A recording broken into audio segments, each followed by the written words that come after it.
the biggest issue that we have these days is there's this unnecessary speed and pressure of like, oh, I just need to get it out. I just need to get it done and I'll just send it to everyone. And that just does more harm than good. I think even if you can do any kind of basic segmentation and thought, it will do a world of good for your bottom line and also your email deliverability and actually getting into the inbox and not going to the spam folder, which will ultimately affect all of your emails. So if you are just constantly blasting your entire email list and emailing everyone all the time, for most businesses, not necessarily all, but for most businesses, that's not going to do them any good in the long run.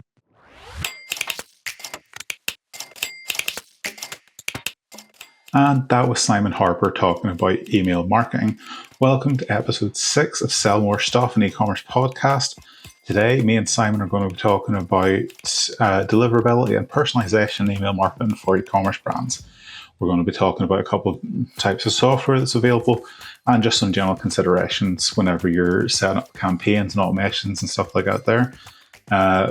As Simon will tell you himself in a few moments, Simon was the first MailChimp partner in these fair waters, and he has a weekly newsletter around email marketing as well. And at one point, I actually had 4 different newsletters on the go. Simon knows his stuff, which is one of the reasons he was invited to be part of the podcast, particularly for season 1. And let's just get into it. Let's hear what Simon has to say. Mr. Simon Harper, how are you this morning? I'm good, John. How are you? I can't complain too much. The Northern Ireland way, everything's grand. I'm fine, you're fine. Yeah, that's exactly it. So tell us a bit about yourself and what you do. Thank you very much for having me on. Hopefully some people on your podcast will know who I am, although I think a lot of people sometimes don't, or they mix me up for what I actually do. So everybody, I think, would kind of nowadays know me as the email marketing guy, or the MailChimp partner. So I was the first MailChimp partner in all of Ireland. We'll maybe talk about it a little bit later on. I'm not actually a MailChimp partner anymore, but I sort of am. That's a complicated one. But yeah, no, I first set up my business in 2009, so I'm about to hit 16 years of being a freelancer, a sole trader, a company of one, whatever you want to call it.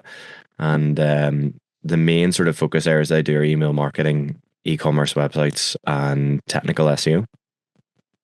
I remember the first time we properly met face to face was at the DM sessions in Belfast. And I went after you in the introductions, and I was like, what he said, to similar enough degree, so similar field, but all good. Well, you do ads and everything as well, don't you? Yeah, so I'm a traditional Facebook ads person by background. And, right, that's okay. Did email in-house, working for an e-commerce company, just because it was part of the role. And then post iOS 14.5, being of all Facebook marketers' worlds, needed ways of picking up some of the slack that Facebook and Meta dropped because of it. I'd wanted people to test email marketing, and they were hesitant. And I just told them now was the time. We need to do it. This is the only way we're going to get. And pretty much within a couple of weeks, we were able to get most of what we'd lost from Meta back via Facebook marketing. So it's a hero. And I think it's one of the foundations when I talk to people about e-commerce. I always say, if you're only going to do 3 things, it should be paid social, paid Google, and email. All for various reasons, but I think they, as a basic funnel, they harmonize well with each other. Yeah, that joy of life cycle marketing, they all kind of feed into each other. Yeah, exactly. It's understanding where each one's strength lies and work with it, because every brand's different as well. So yeah, you will know more about email marketing than me. Obviously, I know enough to talk to you about it. I know enough to get results from my clients, but like I said, I'm a traditional Facebook marketer, so the expertise will be largely placed on you for this one. I think this is the time as well to say you run is it one newsletter a week for email marketing? It's just one newsletter a week for email marketing, and then I run another one for WordPress as well. It's a weekly one. I used to run 3 newsletters a week at one point, one for SEO as well. And then the odd time I would throw in a LinkedIn newsletter, which was just so like 4 newsletters a week was kind of overkill for me anyway. It worked, but I was like, I'm not doing any client work. Sounds really intense. So, for anyone who is interested in email marketing, what is the name of your email marketing newsletter? It's all about email. All about email. So you can find it at allabout.email. You can find it there, or newsletter.allaboutemail, whichever one you prefer. So I use Beehive for it, which is fun. We'll maybe talk about it later on, but it's a very good platform. Think Klaviyo, but not e-commerce. They're both built on similar architecture and infrastructure. 2 very different companies and 2 very different email platforms, but there's the same sort of underlying technology. Very good. So one of the things I want to talk about today is personalization. Generally, whenever I first start talking to people about personalization and email marketing, their response is, "Oh, but the email we send out greets the person by their name. It says, 'Hi, John,' or 'Hi, Simon' at the start of the email. So we've got personalization covered." To me, personalization is a little bit more than that. So what to you is personalization, Simon, if someone specializes in this? I think now pretty much ever since, like you were saying about iOS 14.5, email obviously got hit by iOS 15, and then a few sort of things have come along with iOS 18 onwards. Now 18.4 is the most kind of recent, where Apple has joined the world of Gmail. And I hate that with a passion. And it is an interesting one, because that's where a lot of structure and emails and personalization all will come in and be involved, because AI are going to be reading these and summarizing them and stuff. But I think, as you've kind of said, what people would say, "Oh, hi, first name," or whatever, and that's it, done. And that's probably the most basic level of personalization that you can actually have. Personalization actually begins before you even write the email. Now, with the way we have data protection laws, the enforcement of CMPs, and big changes from Google and Microsoft, both March last year and then January this year, respectively, for Microsoft. We've got to look at first party and zero party data and getting as much of that as we possibly can. And that's data that people are willing to give pretty much over to us. It's an oversimplification for both of those, the zero and first party, but that's essentially kind of what they are. And it's that data that we get that we can then use to personalize. So we can go beyond that name. We can do, age, birthday, interests, and you can break those interests down into further areas, or depending on what industry you're in, what type of data you can gather, matters. So like, what product did they buy? What size of product did they buy? Why did they buy it? And whenever you have all that data, then you can send those highly personalized, customized emails. So personalization goes much, much further beyond even the birthday, I guess, as well. In the name, it's more about knowing the customer's deep interest and through data that they give you.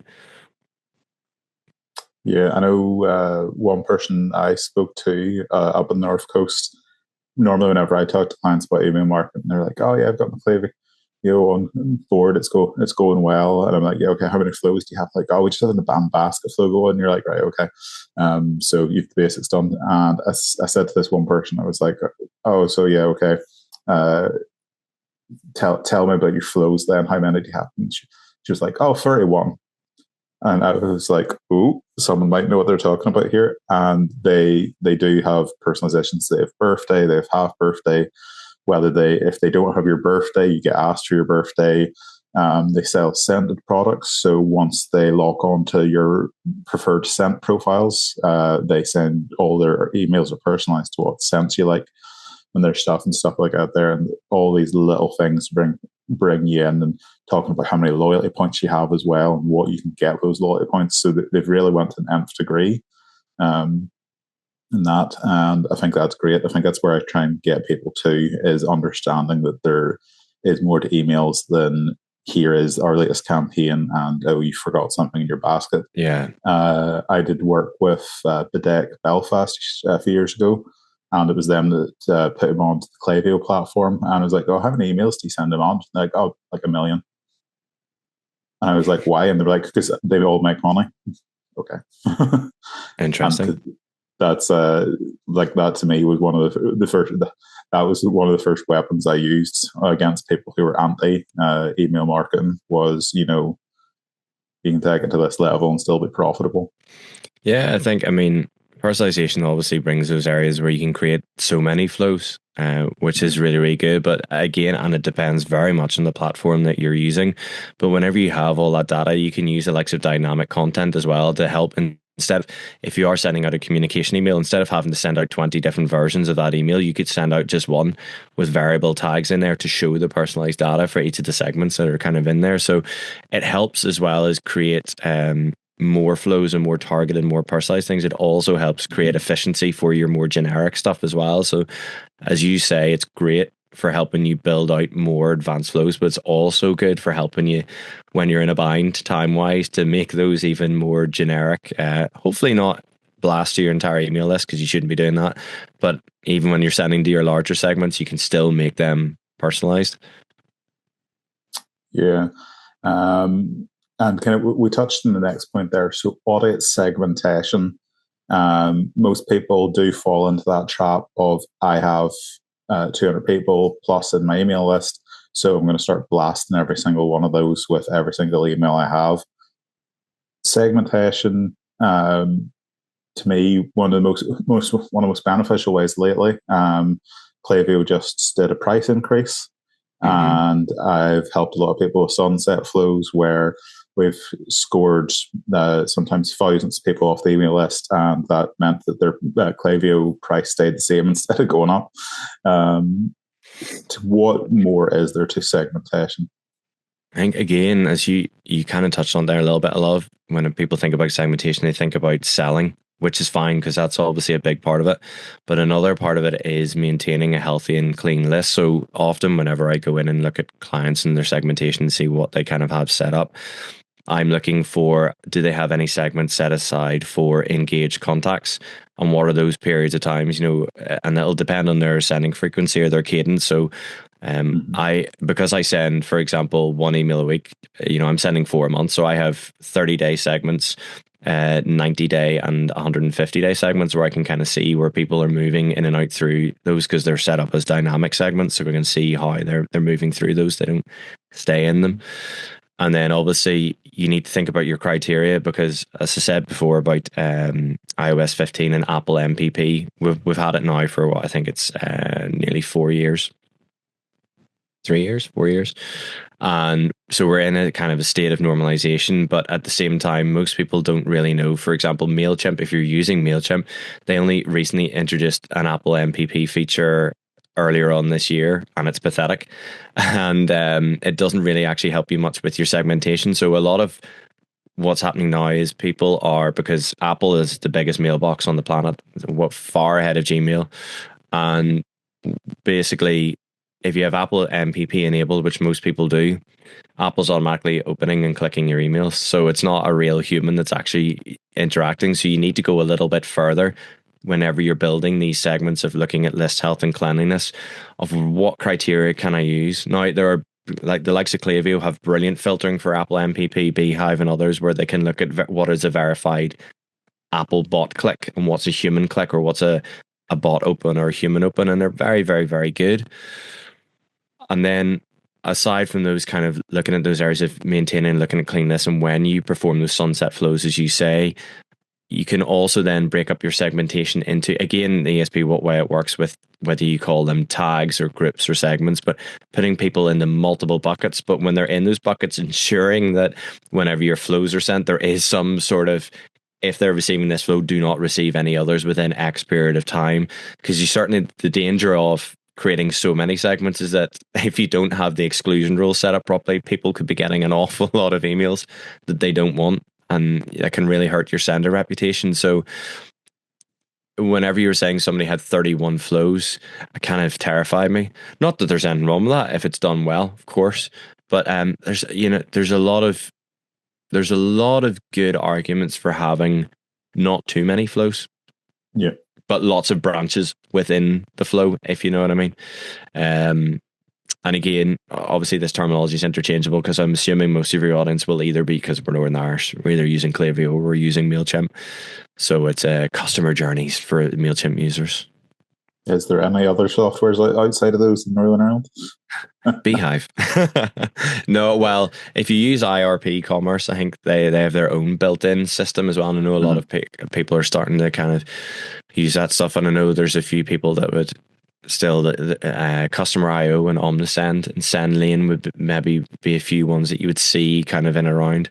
But yeah, we're not very outside of the box for the email marketing when it comes to it in Northern Ireland. No offense. No, I think you're right. A lot of the times I have to introduce people to MailChimp, and it's like, why? Or introduce them to Klaviyo, and they're like, oh, but we've got MailChimp, why do we do Klaviyo? And unless something has changed, because in fairness, I've not checked in about 6 months, my answer is normally, well, all automations are free in Klaviyo, even if you only have 50 people, or do you have to pay for it out of the box in MailChimp? MailChimp's very complicated with their pricing.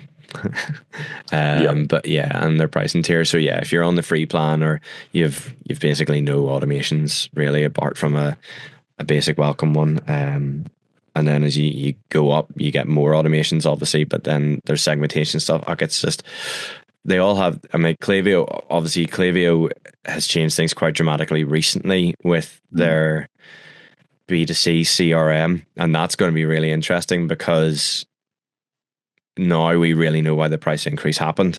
And it makes sense because there'll be a lot of people, as you say, that you can sunset and clear out of your Klaviyo list. But if you're going to start using it as a CRM, there's lots of people actually that you can't clear out, because even though you're not necessarily marketing to them from email, you're getting all the other data that you have pulled in and integrated in.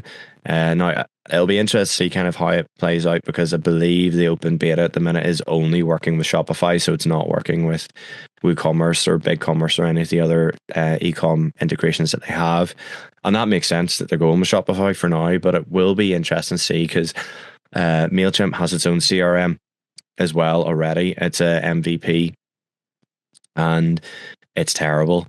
But it is just going to be interesting because, again, it kind of relates back to your first question, your second question there. So we're talking again about first party and zero party data, that all coming into one place, and we're now having more data points for segmentation. So it's kind of like they're both ultimately competing with HubSpot, because HubSpot have their own email marketing obviously as well, and they're famous for their CRM. So, and that's the kind of level of segmentation I think that people are kind of looking for. But I think whenever you're in e-commerce, as long as this isn't just for e-commerce, but if you are in e-com, you've got your welcome series, and it should really be series. It shouldn't be one single welcome email. You should have a couple of emails in there, 2 or 3.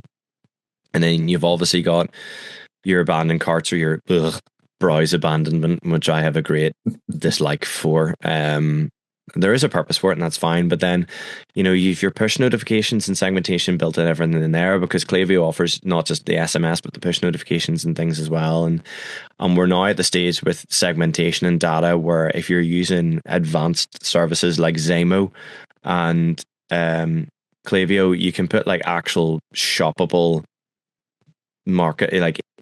content inside your email marketing newsletters. And then obviously, if you've segmented that out correctly, that can be dynamically powerful. It really can. And then, of course, as you say, outside of your abandoned cart flows, your sunset flows, your re-engagement flows as well before you sunset them. And the classic general, here's an RSS to blog post, or here's a general marketing, or, email from the CEO, which everybody loves these days. That's it. Like, one of the things we didn't talk about was the personalization of the from. It's not just here is company X. So here's Billy from company X, or something like that there. And the important thing, I think, is to test all this stuff as well, because it'll work different for different companies and how it works. And another thing I think I feel the need to say, and I can hear Andy Jarvis ring in my head, is you're not your customer. I was talking to a company once, and they we were talking about options, and I was like, email marketing could be really great for what you do. And they were like, oh, I don't like emails, so I'm not going to do email marketing. And you're just sitting going, Right. yeah, but looking at what they were doing and looking at kind of businesses that would not necessarily said same stuff as them, but in the similar market, Yeah. we're talking daily campaign emails, never mind flows, and they just wrote it off because they personally didn't like it. It's interesting because a lot of people will struggle a lot of the time whenever they look at their audience and go, I have nothing to say. But I'm like, you could actually, if you think about it, for most people could very easily send daily emails. It's just, does everybody need to receive one? And that's again where you say where the segmentation comes in, because you can offer that up and that personalization of going, look, okay, I want to receive an email once a week, or I want to receive an email once a quarter. You can use that data in for those segmentation things. But I think the biggest issue that we have these days is there's this unnecessary speed and pressure of like, oh, I just need to get it out. I just need to get it done and I'll just send it to everyone. And that just does more harm than good. I think even if you can do any kind of basic segmentation and thought, it will do a world of good for your bottom line and also your email deliverability and actually getting into the inbox and not going to the spam folder, which will ultimately affect all of your emails. So if you are just constantly blasting your entire email list and emailing everyone all the time, for most businesses, not necessarily all, but for most businesses, that's not going to do them any good in the long run, and it can actually do them quite a lot of harm. So it's definitely something that, like anything, you have to spend time. And I guess that's where obviously, AI everything is. So we've got the AI template builders in both, MailChimp and Klaviyo, and we've got the AI, which is genuinely actually quite good. The AI segmentation within Klaviyo, where you can say, here, go off and build this flow based on my prompt, and I'll go off and do it. But again, it's only the basics of your prompts. Yeah, and as good as your prompt is, you still have to go in and check things and make sure that they are as they should be. And then the classic A/B testing as well. So you could be setting up a flow, but you could actually have obviously a couple of different branches with your A/Bs in there. And then you need to be doing segmentation to do your A/B testing anyway. It's a natural form of it. But the kind of the general rule of thumb for that and your A/B testing segmentation is at a bare minimum, 500 subscribers. But pardon me, even then, 500 is virtually nothing. You're not going to get much data from it. You're really looking at a list of 5,000 subscribers or more where you can start doing any kind of good A/B testing. So don't spend time where it shouldn't be spent. Don't waste it. So there are certain things that when it comes to segmentation, just go, okay, I don't have 5,000 subscribers. There's really no point in A/B testing if you have less than 5,000. And I know I said like 500, you could maybe start as a bare minimum for some people, but even then that is a real push. So 5,000 is kind of that magic number. And I think you touched on it there. Consistency is something to take into consideration. You said about people just like, I need to do something, I'm going to blast this out. I always say, if you know that you're going to be able to sit down and do this once a month, sit down once a month and do it really well than trying to force out a weekly email. Because sometimes the quality is better. And I've been guilty of it myself where I've been like, I can achieve this amount of emails in this space of time. And it works for so long, and then you fall short of it. And I'm talking about my own brand, not my customers. And you're like, oh, people haven't heard from me now in 3 or 4 times the length of time it normally takes me to get an email out to them. They probably think of falling off a cliff somewhere, and that can happen. That's the thing. I mean, people actually, you kind of said it towards the end there. People notice more whenever you're not there than whenever you are there. So if you're consistently sending stuff out and then all of a sudden you haven't sent it in for a couple of months, people are like, is he dead? Is he out of business? What's going on? This could be their only this could be one of the customer touch points and the only customer touch point that they have with you for whatever reason. But also, again, from a deliverability perspective, if you're regularly sending out emails and all of a sudden there's a period of time that goes by or an extended period of time where you haven't sent an email and you suddenly start sending emails again, it's going to be harder for you to get into the inbox. and have that or where you're going to appear, that type of thing. Because I'm like, we're not going to get into it today because I could talk about it for ever. But within the email industry itself, which is what's really nice. So I'm known as a technical email marketer, and the great thing about that is that I can diagnose and understand the deliverability issues and also get all the correct DNS and subdomains and everything set up. So you're technically set up from the start to do well. Mm-hmm. But that again is one of the biggest things that in terms of one of the deliverability factors, that if you do consistently email and all of a sudden you drop off a cliff, you can't immediately start sending again at the volume that you were. You have to sort of gently worm things back out and send batches of emails out in smaller segments until you're back to the level of, right, I can now start hitting the same volume of people that I was before. Because this is the way, we don't know exactly how obviously all the different inbox providers works and their algorithms and their rules, but if you do disappear all of a sudden start hitting people again at the same level before, they're like, oh, hold on here, what's going on? We're gonna defer these emails maybe for a bit. We're gonna maybe send them to spam. Maybe we're gonna mark them as looking suspicious. Those things can happen even from legitimate senders. Very good. I think that's a great introduction to email marketing for anyone who's a bit more curious. This is the last episode of Series 1 after a long, hard slog.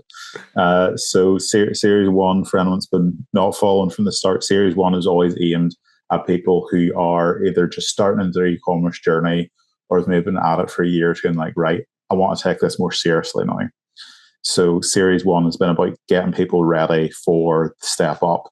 And Series 2 and beyond is going to be diving into the more nitty-gritty stuff. So potentially we could come back and have a whole episode on deliverability or something like that there. Happy to. People might have to switch off or come back to it in 20 times. It's heavy, but it's fun. Yeah, that's exactly it. Simon, my last question for you is there any books you could recommend for people who are looking to know a bit more about this? Yeah, I mean, obviously, you know this because we're talking about it very briefly before we came on. A lot of people are like, email's boring. And it's like, email's really not boring. But email books can be boring. So there is a really good one. It's a 2-volume series. We're on the 4th edition now. It's called Email Marketing Rules.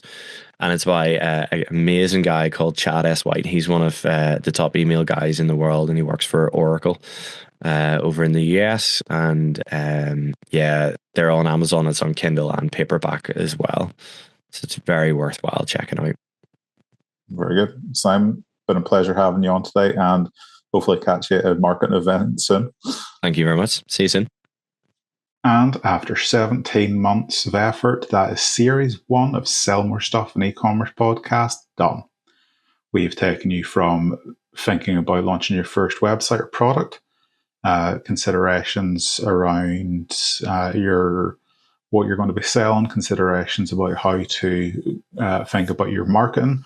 We've talked about considerations whenever you're building your website, process to take with things like your menus and filtration systems. We're talking about shipping and organization of products. We've talked about SEO. We've talked about paid ads. And finally, we've talked about email marketing.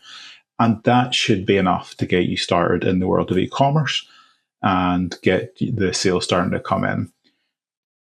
Series 2, we're going to be taking a deeper dive, and since in season 1, SEO seemed to be one of the main subjects of interest. Our first guest in Series 2 is of an e-commerce background. You'll have to tune back in a few weeks' time to see who that is.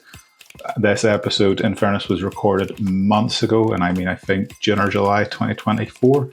So the background and all the rest of it will be highly different, but it was done in the consideration of what would be coming next and how things were going. So Series 2 coming up shortly. Hope you've enjoyed the journey through Series 1, and see you all again real soon.